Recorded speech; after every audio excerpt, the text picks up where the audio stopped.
लोकसभा चुनाव की तारीखों का ऐलान हो चुका है। शनिवार को मुख्य चुनाव आयुक्त राजीव कुमार ने चुनाव की तारीखों की जानकारी दी। उन्होंने बताया कि पूरे देश में 7 चरणों में 19 अप्रैल से 1 जून तक मतदान होंगे और 4 जून को मतगणना की जाएगी। सातों चरणों की तारीख की बात करें तो 19 अप्रैल, 26 अप्रैल, 7 मई, 13 मई, 20 मई, 25 मई और 1 जून को वोटिंग होगी। देश की हॉट सीटों की बात करें तो पीएम मोदी की सीट यानी वाराणसी में अंतिम चरण यानी 1 जून को वोटिंग होगी। वहीं राहुल गांधी की सीट वायनाड पर 19 अप्रैल को यानी पहले चरण के दिन मतदान होगा।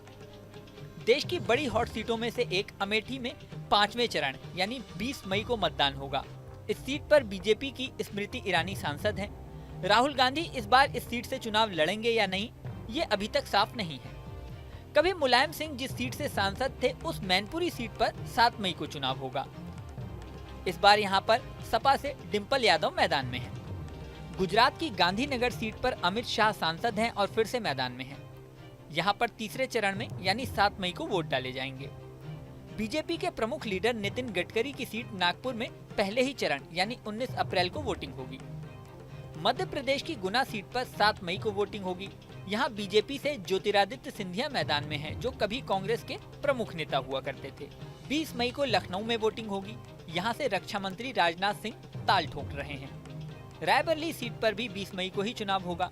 यहाँ पर अभी तक सोनिया गांधी सांसद थी, लेकिन हाल ही में हुए राज्यसभा चुनावों में वो राजस्थान से राज्यसभा सांसद बन चुकी हैं। ऐसे में कांग्रेस इस सीट से किसे उतारती है, ये अभी तक बड़ा सवाल है।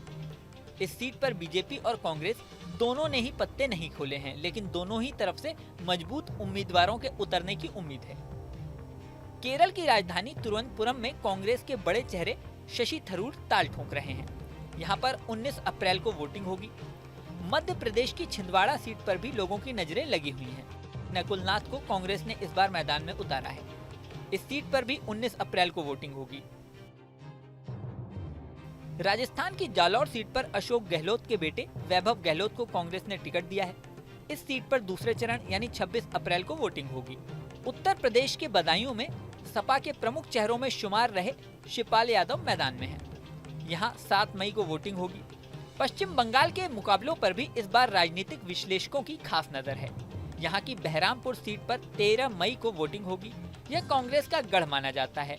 इस सीट पर कांग्रेस के अधीर रंजन चौधरी को चुनौती देने के लिए टीएमसी ने क्रिकेटर यूसुफ पठान को मैदान में उतारा है। वहीं बशीरहाट लोकसभा सीट पर 1 जून को वोटिंग होगी। संदेश खाली का इलाका इसी लोकसभा सीट में आता है। इस सीट के चुनाव पर करोड़ों लोगों की नजरें लगी हुई हैं। बंगाल की वीवीआईपी सीट में शुमार आसनसोल और बर्धमान दुर्गापुर के लिए 5 मई को वोटिंग होगी। आसनसोल से टीएमसी ने शत्रुघ्न सिन्हा और बर्धमान दुर्गापुर से पूर्व क्रिकेटर कीर्ति आजाद को मैदान में उतारा है। ये दोनों पहले से यहाँ पर सांसद हैं। आसनसोल से बीजेपी ने भोजपुरी स्टार पवन सिंह को टिकट देने का ऐलान किया था, लेकिन उन्होंने चुनाव लड़ने से मना कर दिया। ऐसे में अब बीजेपी किसे टिकट देगी, इस सीट को लेकर भी कयासबाजी तेज है। इस वीडियो में फिलहाल इतना ही। खबरों की ताज़ा अपडेट के लिए बने रहें न्यूज नेशन के डिजिटल प्लेटफॉर्म पर।